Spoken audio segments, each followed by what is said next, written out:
옐프 CEO를 포함한 미국 주요 기업 리더 88명이 해리스 후보를 공식 지지했습니다. 101명의 법 집행관도 해리스 후보를 지지했습니다.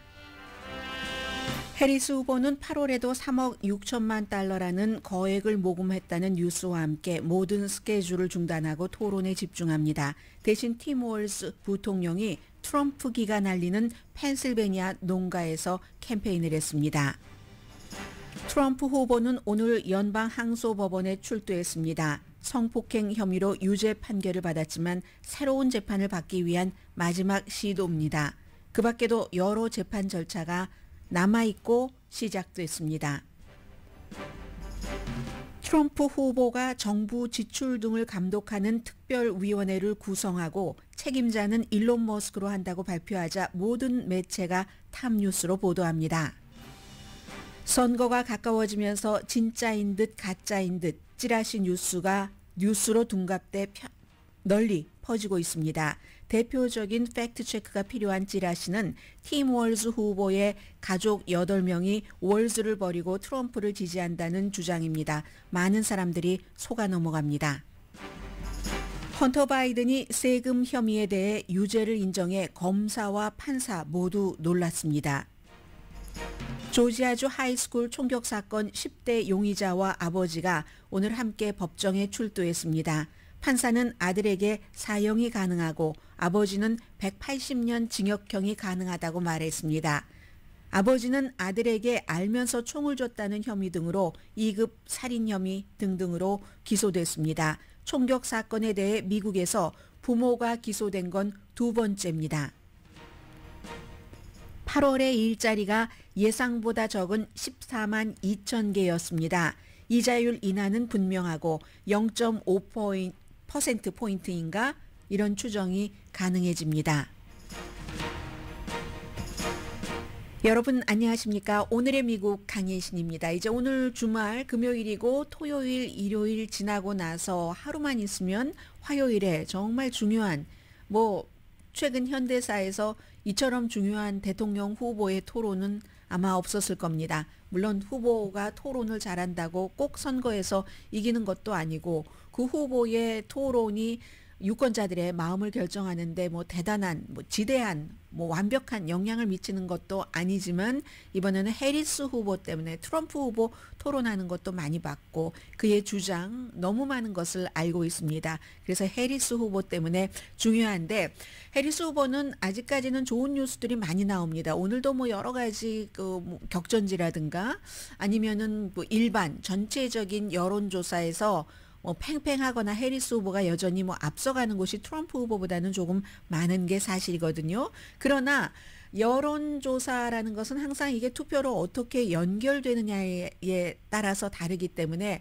확실하게 믿을 만한 거는 못 됩니다.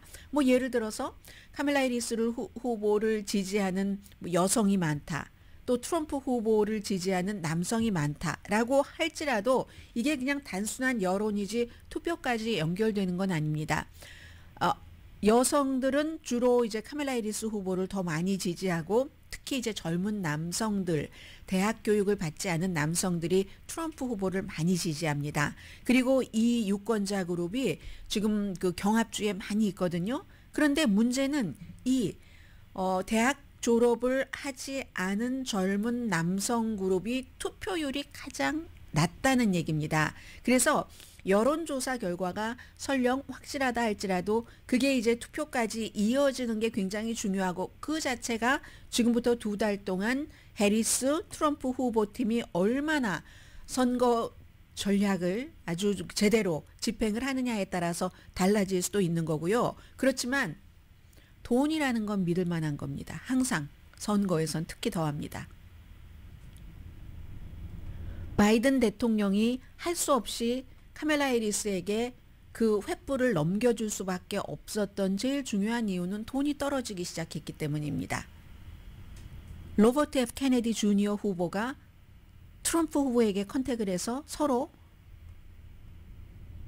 본인 사퇴하고 트럼프 후보를 지지하는 결정적인 원인도 마찬가지입니다. 돈이 떨어졌기 때문에 그럽니다. 더 이상 빚지면서 이끌어갈 수가 없기 때문에 그렇죠. 지금 그런 면에서 보면은 해리스 후보는 막 화요일에 대한 그 토론도 굉장히 부담스러울 테고 하지만 돈만은 많이 받쳐주고 있습니다. 8월 달에도 뭐 약 3억 6천만 달러, 3억 6천 천만 달러라고 합니다.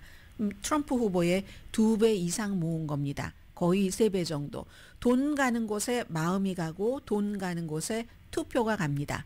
그리고 특히 부자가 돈을 지원할 때는 이 사람이 될 것 같아 하는 그 기분과 여러 가지 데이터로 지원을 하는 것이기 때문에 카멜라 해리스 후보는 돈, 이 부분에는 지금 굉장히 좋고요. 오늘도 보니까 88명의 기업 리더들이 해리스를 지지했습니다. 옐프, 또 21st Century Fox CEO 제임스 머덕, 이건 이제 루퍼트 머덕의 작은 아들이죠. 큰 아들이 지금 팍스 뉴스 이런 거 책임지고 있고 제임스 머덕과 와이프는 너무 그 팍스에서 가짜 뉴스 하는 것을 본인들이 그 팍스 사람들이지만 싫어해서 이제 아버지와 그 부분에 대해서 충돌도 있고 하다가 결국은 팍스에서 내려왔잖아요. 이 제임스 머덕의 작은 아들인 21st Century Fox CEO 이 루퍼트 머덕의 작은 아들 제임스 머덕도 여기에 이제 그 서명을 했고 스냅의 회장 뭐 리프트 자동차 공유 회사요. 리플이 이제 뭐 블록체인을 기반으로 한 그 뭐죠? 이 자산 서비스 회사이기도 하고 페이먼트 해주는요. 요즘에 아주 잘 진행이 되고 있는 신생 기업들이죠. 워싱턴 위저즈 구단주 그리고 이제 예전에 아주 중요한 기업의 CEO였던 사람들도 무척 많은데요. 뭐 예를 들어서 뭐 펩시코의 CEO였던 사람이라든가 아니면 뭐 월트 디즈니 스튜디오의 제프리 카젠버그죠. 이런 사람들 링크드인 뭐 이러면 이제 실리콘밸리 쪽이 왔다 하는 걸 알 수 있고 고데디 우리 그 도메인 사는요. 고데디의 전 CEO라든가 페이팔의 전 CEO라든가 이런 사람들 3페이지입니다. 88명의 이름을 이제 한 줄에 한 사람씩 썼기 때문에 그런데 그에 비해서는 그 우리가 왜 해리스를 지지하는가 하는 내용은 짧았거든요. 간단합니다. 해리스가 대통령이 된다면 법치주의를 이끌어갈 것이고 미국이 안정될 것이며 건전한 사업 환경을 기업 환경을 뒷받침하는 공정하고 예측 가능한 게 이제 경제 기업인들은 중요하잖아요. 그래야지 투자 계획 같은 것을 마음대로 세울 수가 있으니까 그런 정책을 추진할 것이기 때문에 우리는 지지합니다. 이건요. 비교적 짧은 그 지지 선언문인데 일반인들에게 저희를 따라서 해리스 후보에게 투표해 주세요 하는 간절한 그런 그 설득하려는 그 호소문은 아닌 겁니다. 이거 목적은 기세 싸움하는 겁니다. 지금 화요일에 선거 유세하기 전에 그런 정치적인 힘을 과시하는 거죠. 누군가가 조직을 했으니까 이런 사람들이 어떤 짧게 써인 문장에다가 본인들의 이름을 쓰고 서명을 하는 거죠. 이게 이제 어제 뉴욕에서 트럼프 후보가 이제 그 기업인들에게 뭔가를 얘기할 때 그때 이제 그것과 이제 나란히 나오는 거고요. 그 얘기는 잠시 뒤에 말씀을 드리겠습니다. 101 그 law enforcement 역시 그 101명의 법 집행관 해리스 후보를 지지했는데 이건 캘리포니아주부터 애리조나 굉장히 많은 콜로라도, 플로리다, 조지아, 노스캐롤라이나, 텍사스, 일리노이, 버지니아, 뉴욕 그 밖에 많은 주에서 경찰국장이나 쉐리프 뭐 은퇴한 경관도 있고 수사관도 있고 캡틴 주의 그 트로퍼 연방 수사국 요원 이런 사람들이 해리스 후보를 해리스와 팀 월즈가 우리 커뮤니티를 안전하게 지킬 사람이다 하고 오늘 아침에 역시 공동 그 지지문을 발표를 했습니다. 전에 의사당 경관이었던 해리 듄도 여기에 서명을 했고요. 이 사람은 이제 어디 선거에 민주당 예비선거에 나갔다가 떨어졌는데 의사당 그 폭동 사건 당시에 경관 범죄가 지금 이제 핫 이슈잖아요. 그리고 범죄는 늘 공화당 법과 질서를 강조하는 공화당이 조금 뭐 뭔가를 쥐고 있는 것 같은데 이런 사람들이 이제 해리스 후보를 지지를 하면서 그 성명서 쓴 것 보니까 다 알고 계시는 이제는 검사부부터 검사, 검찰총장 등등 많은 경력으로 굉장히 그 범죄에 대해서 다양한 경험을 갖고 있고 팀 월즈 후보도 미네소타 주지사를 하면서 어떤 그 경찰력을 강화하는데 투자를 그 주지사가 많이 했답니다. 특히 어디를 하나를 딱 꼬집어서 3억 달러 뭐 이런 얘기를 하고 있는데 트럼프는 그에 비해서 법 집행관들이 한 얘기가 법 집행이나 법치주의를 존중하지 않는다는 것을 반복적으로 보여준 사람이다. 의사당 폭동 사건으로 경관들이 부상을 입었는데도 의사당 폭동 사건을 일으킨 그 습격한 사람들을 사면한다고 한다. 이러면서 이제 법 집행관들이 지지를 했고요. 이것도 서로 기싸움 하는 겁니다. 오늘 트럼프 그 대통령이 좀 전에 이제 맨하탄에서 법원 밖에서 기자들에게 잠깐 얘기를 했는데 노스캐롤라이나주로 가서 역시 법 집행기관 그 앞에서 연설을 하기 전에 먼저 이제 치고 나간 겁니다. 자, 이런 일이 있었고요. 그리고 이제 팀 월즈가 카말라 해리스 후보가 지금 조용히 펜실베니아 피츠버그에서 토론을 준비한다고 하죠. 경합주 이 펜실베니아 농가는요. 캘리포니아 농가나 펜실베니아 농가나 다 마찬가지입니다. 공화당을 지지하는 사람들이 많아요. 트럼프기가 펄럭이는 그런 이웃에서 지금 캠페인을 하고 있고요. 펜실베니아도 뭐 공업주 무슨 이렇게 사람들이 많이 생각하고 있지만 펜실베니아의 농업은 이만저만 중요한 게 아닙니다. 그래서 이제 펜실베니아 대학교의 그 농업과의 그 주정부에서 지원하는 돈도 굉장히 많은 곳이잖아요. 미국이 이렇게 우리가 도시 중심이라고 생각하는데 캘리포니아주처럼 이렇게 농업 중심인 그런 주가 많이 있습니다. 트럼프 후보는 그 사이에 이제 어제는 라스베가스의 그 주이시 공화당 협회 연례 리더십 정상회의에서 이제 줌으로 참여를 하고 있던데 해리스에게 찍으면 당신들은 버려질 겁니다. 해리스로부터. 그리고 증거 없이 이스라엘은 해리스가 대통령이 되면은 사라지고 말 것이다. 친팔레스타인계 시위대를 얘기를 한 것 같아요.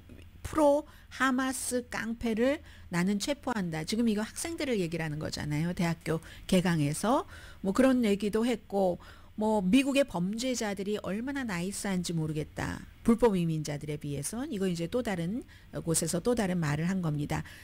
그리고는 이제 어제 그 라스베가스 공화당 유대계 협회에서는 민주당을 지지하는 그 유대계를 엄청나게 비난을 합니다. 어제도 이제 마찬가지였었고요. 그러니까 다른 유대계 친구들에게 나에게 투표하라고 해야지 된다는 것을 강조를 했습니다. 그런데 트럼프 후보가 법적인 문제가 지금 요즘 많이 시작되고 있잖아요. 의사당 형사사건 이게 이제 대통령으로서 한 거면 연방 대법원에 의해서 면책 특권이 있잖아요. 대통령으로서 한 건지 개인 자격으로 폭도들에게 의사당 쳐들어가라 하고 한 건지 타냐 추특한 그 판사가 오늘부터 이제 이 일정 같은 것을 잡고 하게 되거든요. 원래 재판이 올 봄에 시작이 됐어야지 되는데 이렇게 저렇게 법원에서 미뤄오다가 연방 대법원에서 그런 일이라도 뭐 대통령으로서 했다면 면책 특권이 있지라고 해주고 지금 거기에 대해서 판결을 하는 건데 11월 5일 선거 전에 재판이 시작될 것 같진 않습니다. 그러나 다만 타냐 그 추특한 판사가 대통령 후보가 선거 캠페인을 한다고 해서 그 후보의 선거 캠페인 스케줄에 우리의 여러 가지 일정을 맞추지는 않겠다라고 얘기를 했고요. 그리고 이제 트럼프 후보는 본인이 대통령이 되면은 특검부터 해고하고 이 일은 연방 케이스니까 본인이 이제 사면을 하겠죠. 맨하탄 형사범죄 케이스도 오늘 뭔가 절차가 있고 그리고 오늘 뉴욕의 연방 항소법원에도 출두를 했었거든요. 일단 끝났습니다. 이건 또 성폭행 혐의요.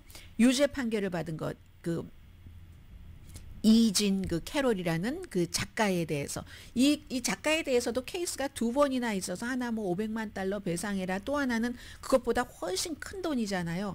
이런 것을 이제 마지막 그 항소이기도 하고 이걸 연방 케이스로 이제 가지고 가려고 하는 새로운 재판을 마지막으로 시도하려고 하는 이것도 연방으로 가지고 가면은 본인이 또 사면을 할 수 있을지 그런 것으로 이제 마지막 그래서 오늘은 여기는 법정에 직접 출두를 해서 나는 무죄다 이런 그 얘기를 했고요. 아무튼 엄청나게 이 트럼프 후보는 지금 바쁩니다. 여론은 심지어 플로리다와 텍사스주에서조차 오차 범위 안에서 트럼프가 이긴다는 거거든요. 그럼 플로리다 거의 지금 뭐 레드 스테이트였다. 텍사스 완전한 레드 스테이트 파트였죠. 뭔가 예를 들어 낙태 이슈로 다른 이슈로 마구 이제 출렁이고 있습니다. 조지아주도 여기에 또 총기 문제가 있기 때문에 또 출렁일 수 있는 가능성도 있죠. 아무튼 이런 상황에서 팩트 체크를 하나 하고 이 시간을 마무리를 하겠습니다. 저는 사실 이거 어제 그냥 넘어가려고 했는데 너무 많은 분들이 물어봐 주시고, 그리고 제가 이런 것을 자세히 얘기를 하지 않으면은 또 그거 숨기려고 그러지 이렇게 생각하시는 분들이 있고, 그리고 이건 단순히 너무 궁금해하시는 분들도 계실 것 같아서요. 사실은 이렇게 작은 이슈를 일일이 여러분들께 말씀을 드리면서 시간을 쓰고 싶지는 않았거든요. 그런데 어제 이제 가장 많은 분들이 저에게 물어봐 주신 게 네브라스카의 팀 월즈 그 부통령 후보의 가족들이 트럼프를 지지한다고 하고 사진까지 쫙 찍었던데 이게 사실이냐 아니냐라고 물어보셨습니다. 그리고 너무 많이 박스 같은 데서 나오니까 그 사진은 사실입니다. 그런데 가족이라고 했는데 이걸 가족이라고 해야지 되는 건가요? 아주 뭐라고 해야지 될지 잘 모르겠어요. 왜냐하면 이 팀 월즈의 시스터가 있잖아요. 그 시스터도 우리 저 사람들 모른다라고 하고, 근데 분명히 피가 섞인 것은 맞는 겁니다. 네브라스카 월즈 포 그 트럼프라고 해서 막 스펠도 틀렸어요. 그리고 이렇게 보면은 굉장히 인상들이 좋으시고 8분이신데 네브라스카 분들처럼 그렇게 생기셨어요. 그래서 먼 친척인 게 맞긴 맞습니다. 친척이라기보다, 그러니까 팀 월즈 부통령 후보의 아버지는 10대 때 돌아가셨어요. 암으로. 그리고 그 아버지의 아버지, 그러니까 팀 월즈 후보의 할아버지의 다른 형제의 후손들이랍니다. 그러니까 뭐 네브라스카에 뭐 같이 살았고 하지만 얼굴도 잘 모르고 왕래도 없고 할아버지의 형제의 뭐 자손들인데 그런 사람들이랍니다. 그래서 팀 월즈나 카멜라 해리스 후보는 여기에 대해서 답변 같은 것을 하지 않습니다. 그런데 이제 트럼프 측에서 트럼프 후보도 션 해니티와 타운홀 미팅에서도 너무 고맙다. 그 가족들이 나를 지지해줘서 뭐 이렇게 얘기를 하고 있잖아요. 그래서 그런 알아보지도 못할 그럴 정도인데 같은 티셔츠를 입고요. 딱 이제 팀 월즈가 나간다고 하니까 티셔츠를 맞춰 입었답니다. 티셔츠 이 스펠 좀 제대로 쓰시죠. 월즈의 월즈 포 트럼프인데 거기에 어퍼스트로피 S를 왜 붙이셨는지 모르겠어요. 아무튼 그렇다 하는, 근데 이 사진이 어떻게 나온 거냐면요. 이분들이 실제로 찍은 것도 맞아요. 맞는데 서로 뭐 왕래 없는 상황에서 맞는데 이 사진이 공개된 것은 원래 네브라스카의 트럼프의 지지를 받아서 뭔가 주지사를 해보려고 주지사 후보로 나갔는데 진 사람이 있습니다. 사업가예요. 낙농업을 하고 있는 그런 찰스 헙스터라는 이 사람이 그 사진을 딱 어디에 이제 실은 거예요. 그래서 공개가 된 거거든요. 그랬더니 이제 트럼프 후보가 심지어 얼마나 이제 그 뭐 주변 뭐 여러 가지 또 뭐 팍스 등등에서 브레이트바트 등등에서 설명을 붙여서 얘기를 하기를 팀 월즈가 얼마나 후진 사람이며 온 가족이 그에게 반대를 하느냐. 왜냐하면 중요한 형, 8년 동안 서로 얘기를 하지 않았다던 제프 월즈라는 형이 이제 그 페이스북에 잠깐 썼다가, 사실은 이 형에 대해서도 트럼프 후보와 주변에서는 지금 거짓말을 하고 있는 겁니다. 트럼프 후보 본인이 그 동생에 대해서, 동생이 나한테 부통령 후보로 나간다고 뭐 알리지도 않고 뭐 이러면서 어렸을 때 얘기도 조금 얘기하고 나중에 인터뷰에서 하는데 그거 쓴 것을 본인이 후회한다고 얘기를 했고, 내가 트럼프 옆에 서서 같이 선거 유세를 하는 일은 없을 것이다라고도 선언을 했습니다. 물론 2016년도에 $20를 이제 트럼프 후보에게 기부한 적이 있기는 있지만라고 얘기를 했는데, 그렇게 보면은 이제 여러 가지로 지금 팀 월즈를 공격을 하는 것을 여러 가지로 해보는 겁니다. 군에서부터 그의 뭐 강아지에 대해서, 모에 대해서, 이젠 가족들까지 나와서 할아버지의 형제의 후손들이 얼굴도 보지 못하고 서로 얼굴도 알지 못하는 이런 사람들이 지지를 한다고, 월즈의 가족들이 나를 지지한다 하는데 이게 사실은 아시는 분들은 아실 것이기 때문에, 그리고 뉴스에서 이걸 깊이 다루지 않으면 별로 깊이 다루지 않아도 되는 일인가 보다라고 생각하고 있으신 분들이 상식이 인상이어야지 되는데 지금 선거 캠페인 자체가 이런 것에 포커스를 맞추니까 사람들이 그러는 거야. 아니 인간성이 어쩌면 가족들이 다 반대래? 이렇게 얘기를 하는 것이기 때문에 많은 질문이 와서 제가 말씀을 드렸고요. 제일 중요한 사람은 이제 이 사람의 형인데 어쨌든 2016년도에 또 다른 그 월즈의 동생이 숨져서 장례식에서 보고 나서 이번에 이 형이요. 제프 월즈라는 사람이 플로리다주에 사는데 월즈의 형이 이번에 이제 부통령 그 후보가 될 것이 이런 때는 이제 사람들에게 막 베리파이도 하고 하잖아요. 그리고 또 형제니까 뭐 여러 가지 뭐 서류 같은 것, 신원조회 같은 거 이런 것 좀 해달라고 해서 본인이 싫다고 했대요. 안 해줬다는 것 같아요. 거절했다고 얘기를 하는데 어쨌든 이 사진 자체에는 제프 월즈는 없다는 것.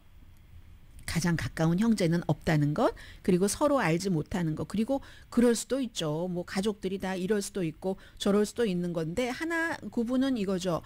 해리스 후보와 팀 월즈 후보는 트럼프나 로버트 케네디 가족들이 얼마나 그들을 그 철저하게 그건 아주 가까운 직계 가족들이잖아요. 나의 형제자매 아니면 나의 형의 아들 뭐 나의 뭐 누나의 누구 해서 친조카 트럼프의 경우는 친조카 2명이 책까지 썼고 로버트 케네디 주니어는 얼마나 여러분들이 많이 알고 계세요. 완전히 그냥 친형제 자매들이 이건 아니다라고 얘기를 하잖아요. 이런 것에 대해서 물고 늘어지지 않습니다. 그렇기 때문에 이게 참 찌질한 것을 가지고 이렇게 하고 이용을 하고 이 팀 월즈의 형이요. 형은 나는 더 이상 아무런 성명도 내지 않을 것이고 이제 뭐 캠페인 트럼프 위해서도 하지 않고 뭐 하지 않을 것이다. 아무튼 이렇게 얘기를 했습니다. 제가 이제 네브라스카 이분들을 이렇게 보면서 어제 이제 네브라스카 정말 그 네브라스카가 시골 뭐 이렇게 이게 설정이 되니까 이런 것을 이렇게 보면서 참 농부에 관해서 많이 생각을 하다. 이거 전혀 다른 얘기인데 얼마 전에도 하려다가 말다가 했었던 게 있기 때문에 오늘 또 하다가 안 할 수는 없을 것 같아요. 농부 이렇게 생각을 하면서 이 농부들이 우리 트럼프를 지지한다 하고 또 실제로 누군가가 이 사진을 우리가 이런 목적으로 올리는 것도 허락을 했다고 하거든요. 굉장히 아무튼 인상들도 좋고 그런 분들인데 이런 말이 생각이 났습니다. 농부들이 늘 선하다고만 하고 농부나 시골 사람들이 선하다고 하지만 굉장히 교활한 데가 있다. 제가 이분들더러 교활하다고 한 거 아니에요. 그냥 개인적으로 오늘 금요일이니까 그게 어디서 나왔던 얘기지? 토지에서 나왔던 얘기인가? 어제 막 밤에 자다가 일어나가지고 옛날에 토지 읽다가 막 이거 다 이렇게 뭐 좋은 말이 있으면 줄도 읽고 쓰지만 이렇게 써놓고 본 거거든요. 그래서 막 봤더니 이런 말이 있었습니다. 아무것도 더 원하지 않고 아무것도 더 잃지 않으려는 농부들은 자연과 더불어 이 한때는 평화스러운 것이다. 뭐 이렇게 쓰면서 막 솜뭉치구름 막 이런 말이 있으니까 저는 오히려 이 트럼프의 이 찌라시 관련 뉴스로 인해서 그 과거를 막 고등학교쯤 됐겠죠. 토지를 읽었을 때니까. 그러니까는 이제 저의 인생은 좀 풍부해졌다고 생각이 되고 그리고 옆에 이렇게 보니까 끝내 그 문장은 못 찾은 거예요. 농부들이 교활한다는 것은. 그런데 어림짐작과 직감 이렇게 써 있고요. 잘하는 바늘장이는 조각을 내지 않고 옷을 마르고 기량 좋은 목수는 동가리를 내지 않고 제목을 만든다. 짜투리 내는 것을 원본은 꺼린다. 평사리 그 목수 얘기한 거잖아요. 해서 이제 저는 그로 인해서 이렇게 즐거운 마음도 가질 수 있었는데 앞으로도 엄청나게 많은 찌라시와 같은 것들이 있을 겁니다. 그럴 때는 여러분들께서 저에게 이건 왜 얘기하지 않느냐 아니면 이게 정확하게 어떻게 된 거냐 물어봐 주시면 그러면 이제 괜히 쓸데없는 소용돌이 속에서 시간을 낭비하지는 않으셔도 되잖아요. 해서 오늘 팩트체크를 하나 해드렸고요. 오늘의 미국은 전문가가 추천하는 이민법, 가정법 전문 제인정 종합법률사무소, 총 20억 달러 승소, 교통사고와 상해 전문 브라이언 타필라와 CG 변호사 그룹, 집용자 홈 에퀴리 라인업 크레딧, 급한 하드머니도 정말 쉽게 잘하는 융자 나라 공동후원입니다. 잠시 뒤에 오늘 이제 미국 주요 신문의 탑뉴스에서 역시 조지아주 사건도 조금 다룰 것 같고요. 뭐 헌터 바이든 사건이라든가 트럼프 후보, 일론 머스크 이런 내용들 전해드리겠습니다.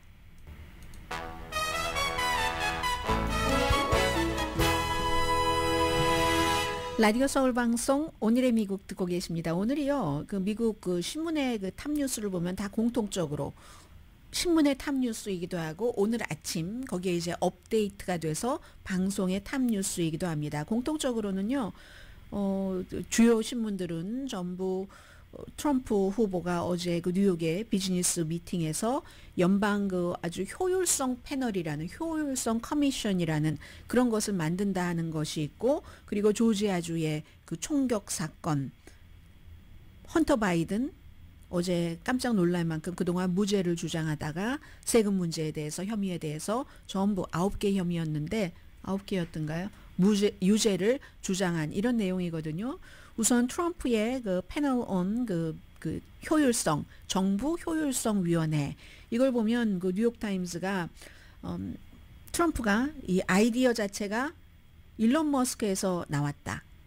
이 아이디어 자체가 일론 머스크에서 나왔다. 그리고 그럼 월스트리트 저널이 일론 머스크의 아이디어인데 트럼프는 그 일론 머스크를 그곳에 헤드로 하려고 한다. 그럼 워싱턴 포스트가 이거 완전히 일론 머스크와 트럼프와의 동맹 강화다. 억만장자인 그 일론 머스크, X, 테슬라, 그리고 뭐 스페이스 X, 이런 그 일론 머스크가 이 그 효율성 위원회라는 게 정부가 지출하는 것을 감독하고 정부의 규제에 대해서 감독하는 건데, 이걸 억만장자 일론 머스크가 이거 할 자격이 있는 건가? 뭐 이런 얘기들도 있고요.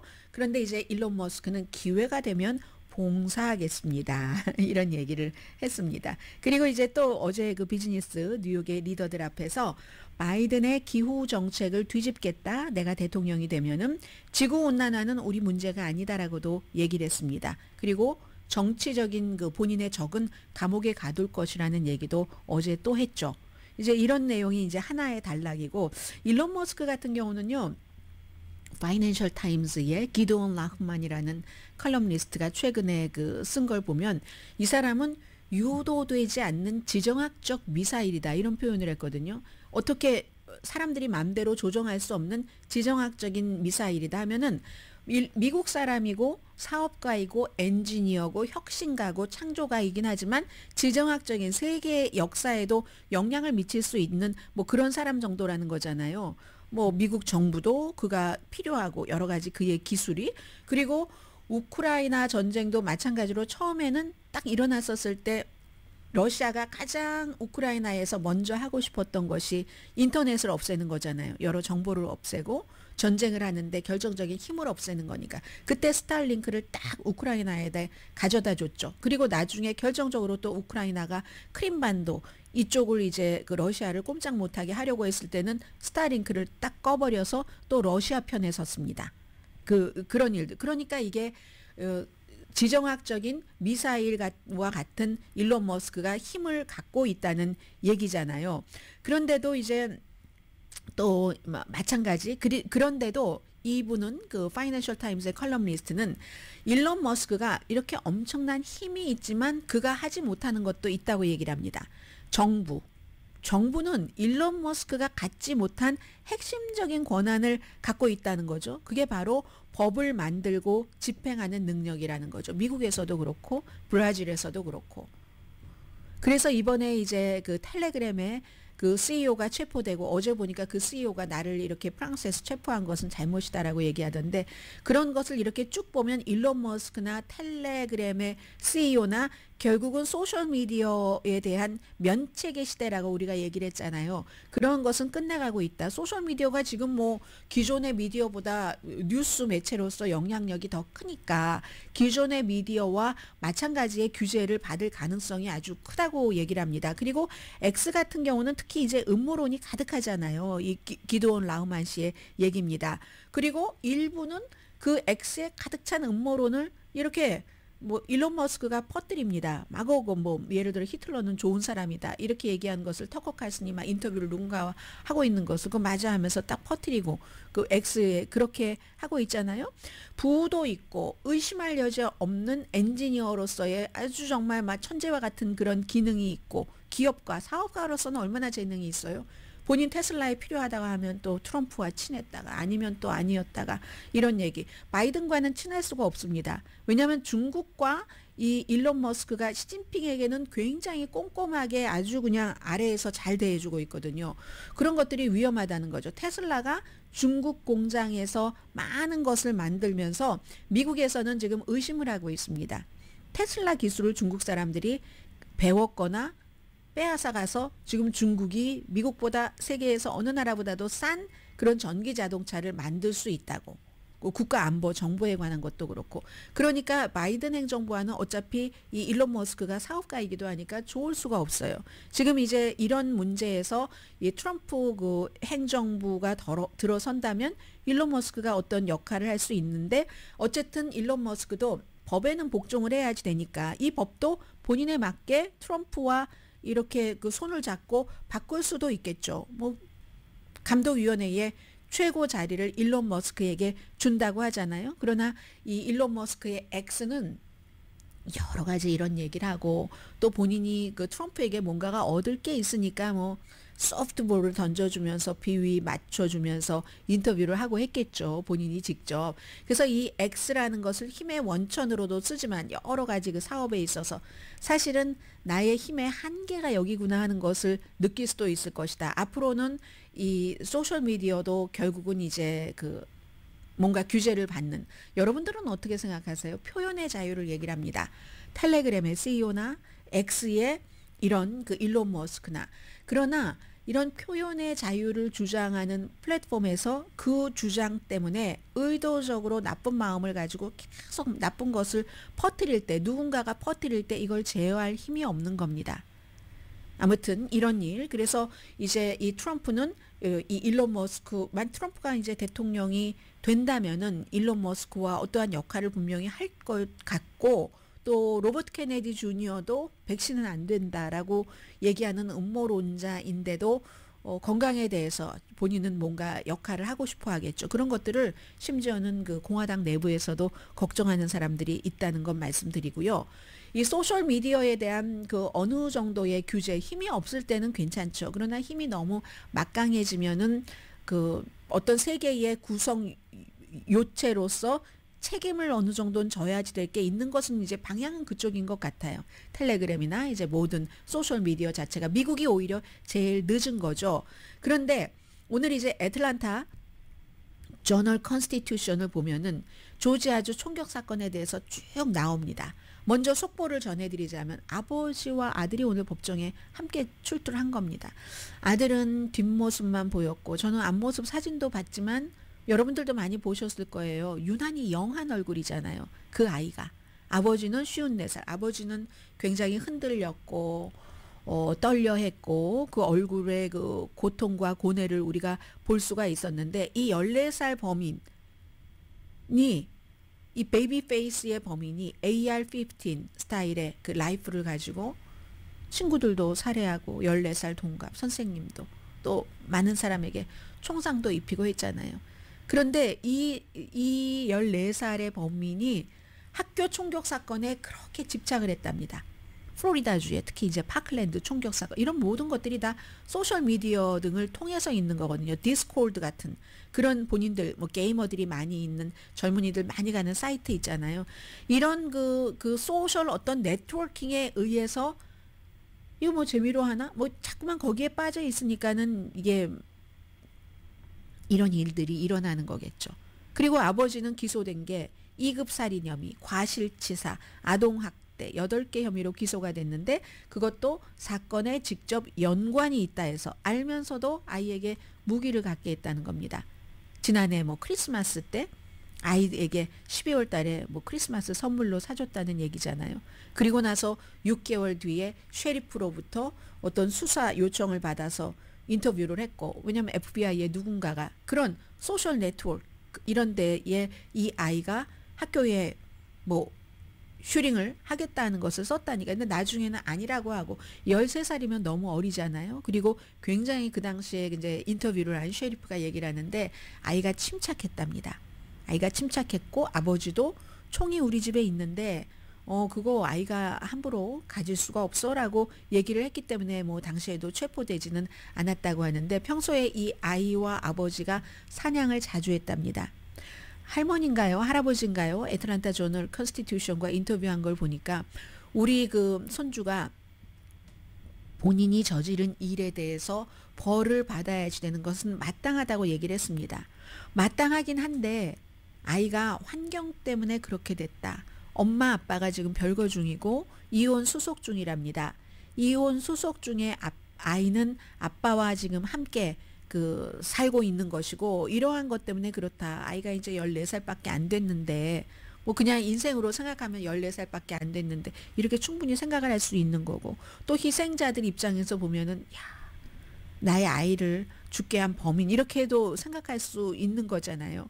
어쨌든 이번에 조지아주에서 총기법이 어느 주보다도 조금 말랑말랑한 조지아주에서 이렇게 부모를 기소하고 한 것은 미시건주의 그 총격사건, 학교 총격사건을 일으킨 범인의 부모가 기소되고 뭐 형량까지 받았던 거 여러분들 기억하시죠? 그게 4월 달에 있었던 일입니다. 이번이 이제 두 번째인 거잖아요. 보통 학교 총격 사건의 범인들은 집에서 총을 가지고 옵니다. 75%가. 그러니까 이제 바이든 대통령이 오늘도 안전장치를 해야지 된다. 부모의 책임이다. 이렇게 얘기하면 공화당의 J.D. 벤스 부통령 후보는 나도 이런 상황이 굉장히 싫지만 이런 학교 총격은 현실 세계에서 늘어나고 있는 게 현실이다. Real world에서 늘어나고 있는 게 reality다. 그래서 어쩌라고요. 학교 보안을 강화해야지 된다. 총기 규제에 대해서는 말하지 않습니다.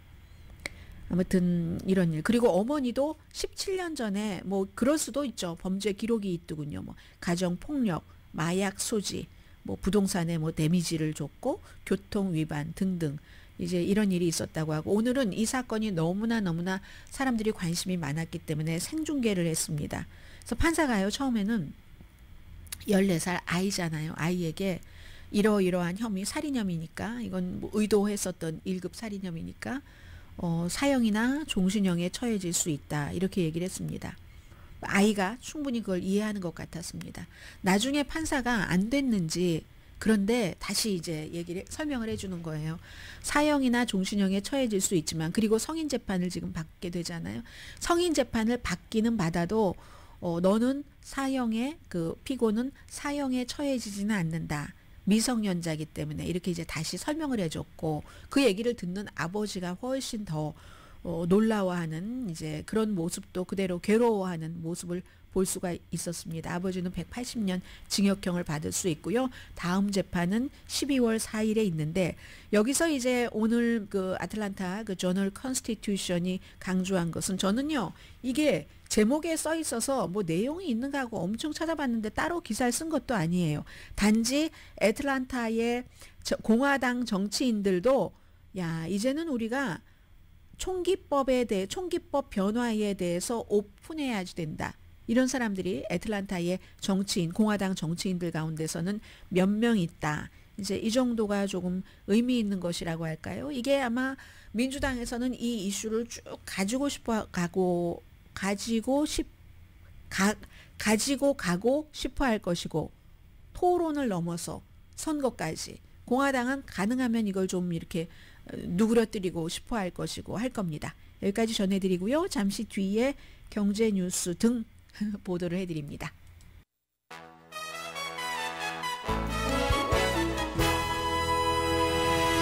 라디오 서울방송 오늘의 미국 듣고 계십니다. 이자율 인상 여부 결정하는 때가 뭐 한 2주일 정도 남았나요? 당연히 이제 이자율은 인상이 아니라 인하하는 것이 맞고요.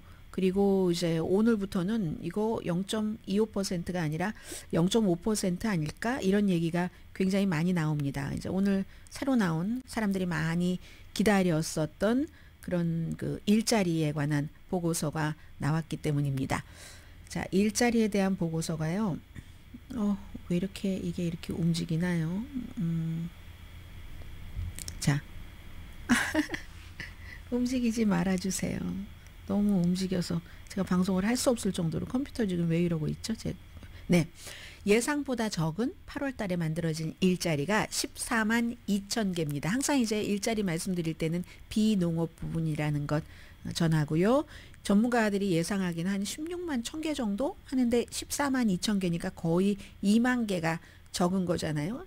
7월 달보다도 적고 7월 달에는 8만 9천 개 정도였습니다. 그래서 지난 3개월 동안 이렇게 계산을 해보면 2020년 중반 이후에 가장 낮은 일자리 창출이 있었답니다. 2020년 중반 하면 그때가 일자리 제일 적었었던 때죠. 1월 달, 2월 달부터 그 팬데믹이 시작이 됐으니까요. 이건 결국은 일자리가 활력을 잃어가고 있구나. 특히 이제 제조업, 소매업, 그리고 정보 부문에서 많이 줄어들었답니다. 실업률은 그런데도 내려갔어요. 4.3%에서 4.2%로 5달 만에 처음으로 내려갔는데 이거는요. 임시해고가 약간 반전돼서 그렇답니다. 뭐 우리는 그 정도만 알고 있으면 될 것 같아요. 뭐 이 경제 전문가가 아니니까. 그리고 참여율은 이제 일을 하고 있거나 저와 여러분처럼 그리고 저 어떤 분은 또 방송을 듣고 계시면서 일자리를 찾고 계시는 분들 계시죠. 일을 하고 있거나 일자리를 찾고 있는 사람을 합쳐서 노동시장에 참여하고 있는 참여율로 보는데 62.7%로 변동이 없습니다. 지금 대선 때는요. 많은 회사들이 어떠세요 여러분?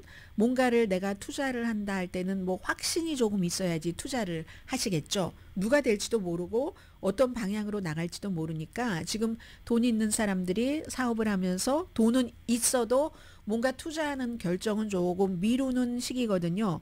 또 그리고 이자율도 비싸잖아요.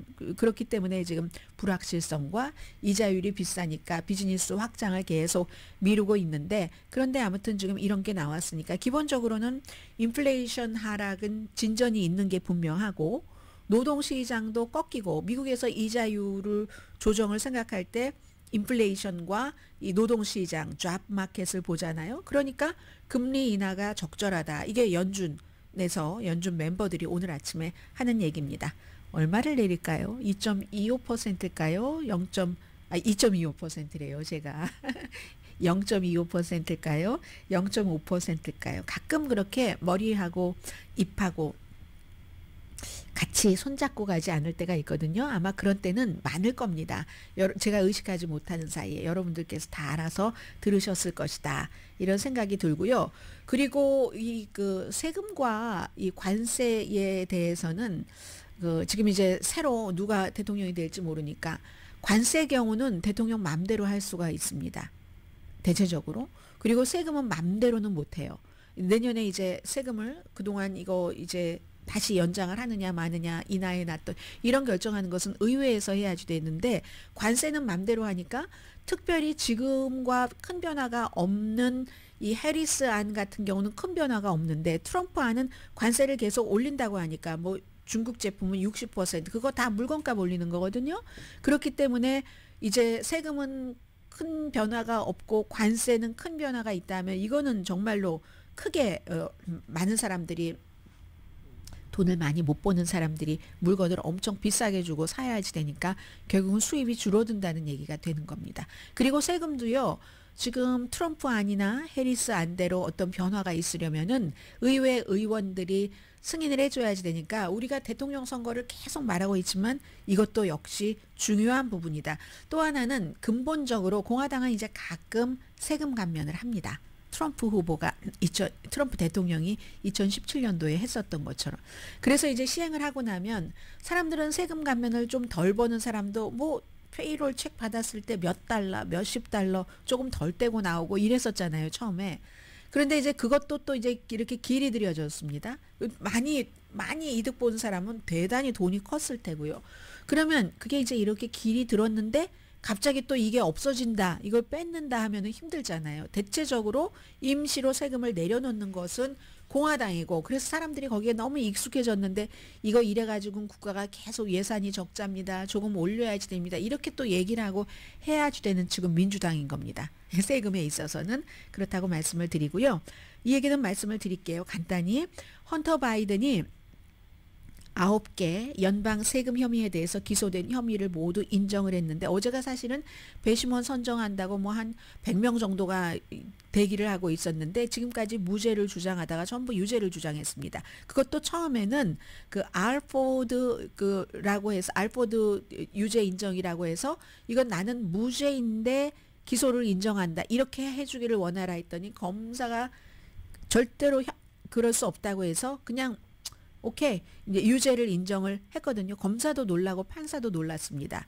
헌터 바이든이 유죄를 인정할 줄 몰랐죠. 왜 유죄를 인정했는가? 본인은 가족들에게 더 이상 고통을 주고 싶지 않다고 했습니다. 사생활 침해되고 불필요한 망신당하고 세금을 왜 몇 년 동안 2016년부터 2019년 동안 140만 달러를 안 냈었냐. 돈이 있으면서 그 돈으로 마약하고 사치하면서 이걸 다시 또 다 끄집어내야지 되잖아요.